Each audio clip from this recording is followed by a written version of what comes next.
Hello friends, welcome to all of you. मैं प्रशांत चौबे आप सभी का स्वागत करता हूं। उम्मीद करता हूं आप सभी अच्छे होंगे और अच्छे से पढ़ाई कर रहे होंगे। तो बीपीएससी के लिए जो मैं वीडियो लेके आ रहा हूं, बिहार एपीओ की जो परीक्षा होने वाली है 7 फरवरी 2021 को, उससे रिलेटेड मैं वीडियो बना रहा हूं। साथ ही आपको मध्यकालीन भारत के इतिहास से जो रिलेटेड टॉप 15 क्वेश्चन है उस पर मैं डिस्कस कर रहा हूं। तो 2 वीडियो मैंने ऑलरेडी पहले डाल चुके हैं बिहार एपीओ 2020 के लिए। सबसे पहले मध्यकालीन इतिहास को देखेंगे, फिर उसके बाद जो है मॉडर्न हिस्ट्री को देखेंगे। तो चलिए देखते हैं वो कौन कौन से क्वेश्चन हैं। तो नंबर 1 क्वेश्चन है कि निम्नलिखित मध्ययुगीन शासकों में से कौन एक उच्च शिक्षित था। Number 1 Balban, number 2 Alauddin Khilji, number 3 Ibrahim Lodi, number 4 Shershah. तो इसका हम सीधा सा आंसर मारेंगे शेरशाह।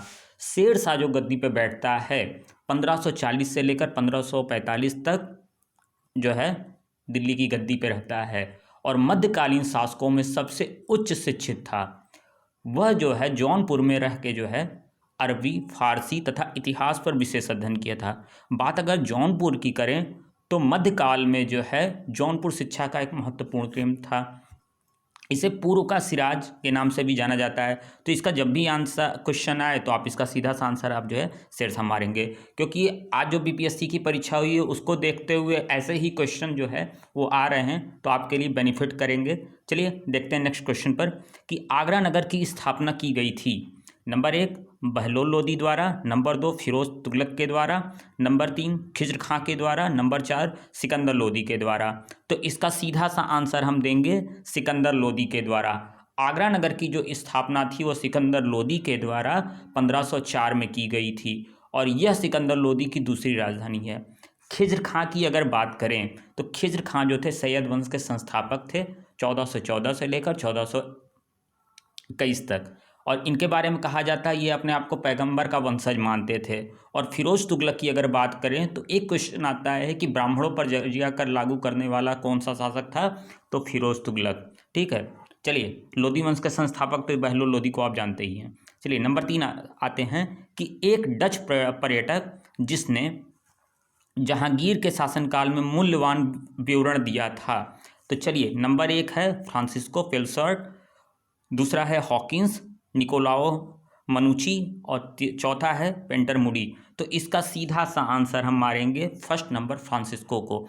फ्रांसिस्को जब भारत आया था तो इसने जहांगीर को अपना ग्रंथ जो है रिमानास्ट्री जो है वह दिया था। ठीक, हॉकिंस की अगर बात करें, Hawkins, Thomas Roe, William Finch, Edward Terry, यह सभी जो थे वह जहांगीर के शासन में काल में आए थे और यह जो थे वो सब इंग्लिश मैन थे। तीसरे की अगर बात करें निकोलाओ की, तो निकोलाओ जो थे जो है यह जो थे इटली के यात्री थे जो शाहजहां के काल में आए थे। और पेटर मुडी की अगर बात करें तो यह इटली का यात्री था। ठीक, चलिए नंबर 4 क्वेश्चन पर आते हैं कि अब्दुल रज्जाक विजयनगर आया था। नंबर 1 है देवराज प्रथम के समय, नंबर 2 है देवराज द्वितीय के समय, कृष्ण राय के समय, वीर विजय के समय। चलिए तो इसका सीधा सा आप आंसर मारेंगे देवराज द्वितीय के समय। देवराज द्वितीय के समय जो है अब्दुल रज्जाक जो है वो विजयनगर आया था और यह जो था फारस का जो है निवासी था और जो वहाँ फारस का दरबार था वहाँ का ये राजदूत था। ठीक है, चलिए नंबर 5 क्वेश्चन पर आते हैं कि मुगल चित्रकला की आधारशिला रखी थी। मुगल चित्रकला की ये क्वेश्चन अब की बार बीपीएससी में भी आया था। मुगल चित्रकला की आधारशिला से नहीं था, मुगल चित्रकला सबसे चरम पे थी उसके बारे में पूछा था। ये क्वेश्चन है मुगल चित्रकला की आधारशिला रखी थी। नंबर 1 बाबर ने, नंबर 2 हुमायूं ने, नंबर 3 अकबर ने, नंबर 4 जहांगीर ने। तो इसका सीधा सा आप आंसर मारेंगे हुमायूं ने।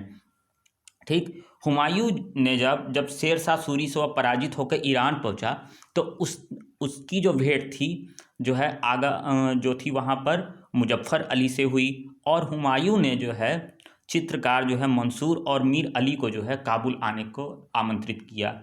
उनके ही आमंत्रण पे जो है अब्दुल समद, सैयद अली, ठीक है, यह जो है काबुल पहुँचे और यहीं से जो है मुग़ल चित्रकला की जो है वह विधिवत नींव पड़ी। लेकिन सबसे ज़्यादा मुग़ल चित्रकला अगर जो थी चरम पे थी तो वह जो थी वह जहांगीर के समय थी। उनके समय मंसूर और अबुल हसन जो है जहांगीर के दरबार में थे और जहांगीर खुद भी बहुत अच्छा चित्रकला जानता था। बाबर जो था वो बहुत ज़्यादा कुछ नहीं था, चारबाग शैली के लिए मुंबईयान शैली के लिए इनको जाना जाता है। ठीक है, अकबर के समय जो है निर्माण कार्य ज़्यादा हुए। ठीक, चलिए छठे क्वेश्चन पर आते हैं कि अल बरूनी भारत में आया था। नंबर 1 9वीं शताब्दी में, नंबर 2 10वीं शताब्दी में, नंबर 3 11वीं शताब्दी में, नंबर 4 12वीं शताब्दी में। तो इसका सीधा सा आंसर आप मारेंगे 11वीं शताब्दी में। 11वीं सदी में जो है अल बरूनी भारत आया था और उसकी एक पुस्तक है किताब उल हिंद। ठीक है, किताब उल हिंद, इसको तहकीकात हिंद के नाम से भी जाना जाता है, जो अरबी भाषा में है, जो भारत में जो है सामाजिक सांस्कृतिक स्थिति की जानकारी देती है, जिसमें आप पाएंगे कि गणित, विज्ञान, दर्शन, खगोल, ज्योतिष की जानकारी मिलती है। और यह जो है मोहम्मद गजनवी के साथ भारत आया था। ठीक, और साथ ही साथ अगर बात करें मोहम्मद गजनवी के दरबार में और कौन कौन से स्कॉलर रहते थे, तो फारूकी, उल्वी, फिरदौसी और ये तो है ही है। तो यानी 4 लोग हुए, अलबरूनी, फारूकी, उल्वी, फिरदौसी। ये चारों के चारों जो थे मोहम्मद गजनवी के दरबार में रहते थे। चलिए 7वें क्वेश्चन पर आते हैं कि निम्नलिखित में से कौन सा इस्लाम से प्रभावित था। Number 1 Chaitanya, number 2 Mirabai, number 3 Namdev, number 4 Vallabhacharya. तो सीधा सा आंसर मारेंगे नामदेव। नामदेव जो है भक्ति आंदोलन में जो है वह इस्लाम धर्म से प्रभावित है, भक्ति आंदोलन के टाइम के है। और नामदेव का जो जन्म हुआ था वो एक दर्जी परिवार में महाराष्ट्र में 1270 को हुआ था। और यह जो थे वो संत ज्ञानेश्वर के समकालीन थे और इनका जो मार्ग था निर्गुण भक्ति से संबंधित था। और ये जो थे वारकरी जो संप्रदाय था उससे संबंधित थे। और इनकी रचनाओं को अगर बात करें, कभी कभी आता है कौन सी थी, तो अभंग भक्ति काव्य कहा जाता है और इन्हें संत शिरोमणि के रूप में भी जो है वह पहचान मिली है। ठीक, चलिए 8वें नंबर पे आते हैं कि निम्न में से किसने कुतुब मीनार की निर्माण में योगदान नहीं दिया। Number 1 Qutbuddin Aibak, number 2 Iltutmish, number 3 Alauddin Khilji, number 4 Firoz Shah Tughlaq. तो इसका सीधा सा आंसर आप मारेंगे अलाउद्दीन खिलजी।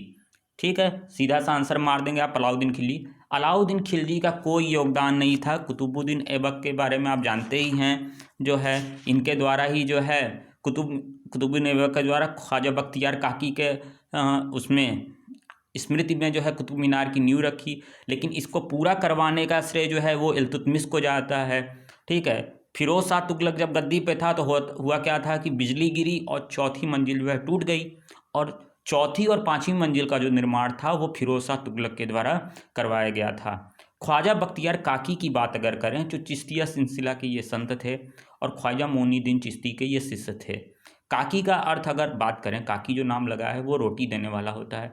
अलाउद्दीन की अगर बात करें तो जमायत खाना मस्जिद, अलाई दरवाज़ा, सीरी का किला और हजार खंबा महल का निर्माण जो है वह अलाउद्दीन खिलजी के द्वारा जो है वह करवाया गया था। चलिए नेक्स्ट क्वेश्चन पर आते हैं 9वें नंबर पे कि अमीर खुसरो का जन्म हुआ था। Number 1 Agra, number 2 Barabanki, number 3 एटा, नंबर 4 इटावा। तो इसका सीधा सा आंसर आप मारेंगे एटा। एटा में हुआ था, 1255 में हुआ था। पटियाली गांव है एटा में, वहीं पर इनका जन्म हुआ था। तुर्की, अरबी, फारसी, हिंदी भाषाओं में इनकी काफ़ी जो है टिकाएँ जो हैं वो मिलती हैं। चलिए 10वें नंबर पे आते हैं कि जौनपुर नगर किसकी स्मृति में स्थापित किया गया था।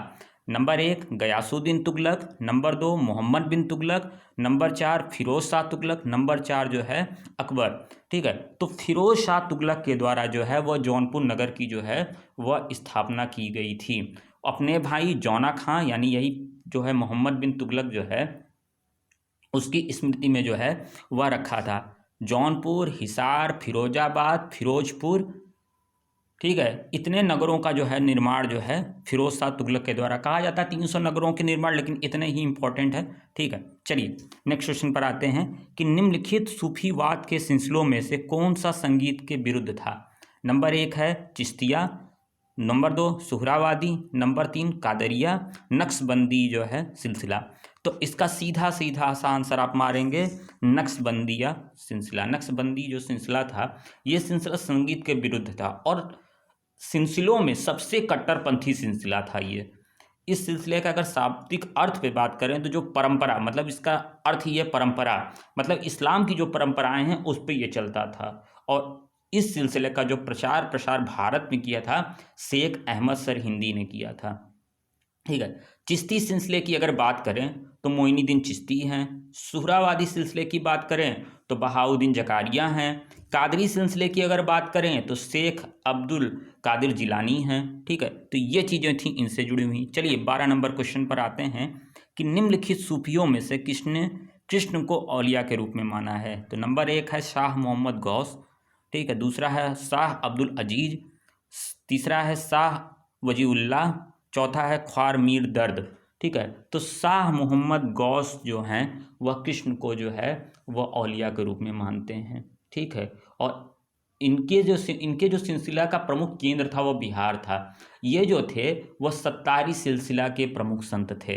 ठीक है, सिलसिलों में भी मैंने बताया चिश्ती सिलसिला, सुहरावादी सिलसिला, नक्शबंदी सिलसिला, कादरी सिलसिला और सत्तारी सिलसिला। ठीक है, तो ये उसी सिलसिले से जुड़े हुए थे। चलिए 13 नंबर क्वेश्चन पर आते हैं कि शुद्ध अद्वैतवाद का प्रतिपादन किया था। नंबर 1 माधवाचार्य ने, नंबर 2 वल्लभाचार्य ने, नंबर 3 श्रीकांताचार्य ने, नंबर 4 जो है रामानुज ने। ठीक है, तो इसका सीधा सीधा सा आंसर हम मारेंगे वल्लभाचार्य ने। वल्लभाचार्य ने जो है इस कहा है शुद्ध दैतवाद, इनका जो विचार था। ठीक है, और वल्लभाचार्य की अगर बात करते इनका जो जन्म था वाराणसी में हुआ था, और यह जो थे तैलंग ब्राह्मण थे, और इनके भक्ति मार्ग को जो है पुष्टि मार्ग कहते हैं। इनको जो है जगत गुरु महाप्रभु की भी उपाधि मिली थी। रामानुजाचार्य की अगर बात करें तो ये वैष्णव पंथ के थे, और इन्हें विशिष्ट दैतवाद की जो है वह स्थापना किए हैं। माधवाचार्य की अगर बात करें तो इनको जो है आनंद तीर्थ तथा पूर्व प्रज्ञ के रूप के नाम से भी जाना जाता है, और इन्होंने दोनों के विचारों को खंडन किया, यानी वल्लभाचार्य के भी विचारों को खंडन कर दिया है और रामानुजाचार्य के भी विचारों को खंडन करके इन्होंने कहा है दैतवाद है केवल, यानी दैतवाद की स्थापना इनके द्वारा की गई है। चलिए 14 नंबर पे आते हैं। ठीक है,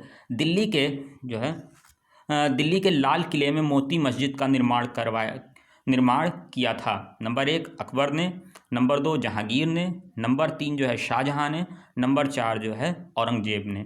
तो औरंगजेब के द्वारा जो है आपका जो है 1659 में जो है मोती मस्जिद का निर्माण कराया गया था, और औरंगजेब खुद इस मस्जिद में नमाज पढ़ता था। शाहजहां की बात करें तो दीवाने आम, दीवाने खास, ताजमहल, जामा मस्जिद, इन जगहों का निर्माण जो है, इन जो इमारतें थीं उसका निर्माण जो है कराया गया था। फतेहपुर सीकरी का किला आप जानते ही हैं जो है अकबर के द्वारा करवाया गया था, और जहांगीर चित्रकला से रिलेटेड ज़्यादा थे जो है, तो इसलिए जो है इसका आंसर जो है आप मारेंगे सीधा सीधा औरंगजेब ने। अब लास्ट क्वेश्चन पर आते हैं कि महाभारत का फारसी में अनुवाद का शीर्षक है। नंबर 1 है अनवार सहेली, रजमनामा, हस्त बहिस्त, अयर दानिश। तो इसका सीधा सा आंसर जो है रजमनामा। हुआ क्या था कि अकबर के द्वारा एक अनुवाद विभाग की स्थापना की गई थी, उसमें नकीब खां, अब्दुल कादिर बदायूनी, ठीक है, इन लोगों को रखा गया था, फैजी भी थे, और अब्दुल कादिर बदायूनी के द्वारा ही जो है महाभारत फारसी का जो है वह अनुवाद किया गया था। रजमनामा के नाम से जो है वह महाभारत को जानते हैं।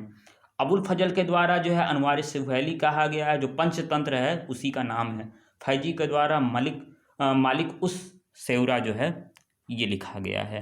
चलिए, तो उम्मीद करते हैं आपको चीज़ें अच्छी लगी होंगी, अच्छे से समझ में आई होंगी। तो नेक्स्ट वीडियो में जल्दी ही मिलते हैं मध्यकालीन इतिहास के क्वेश्चन के साथ। तो अभी के लिए धन्यवाद, नमस्कार, जय हिंद।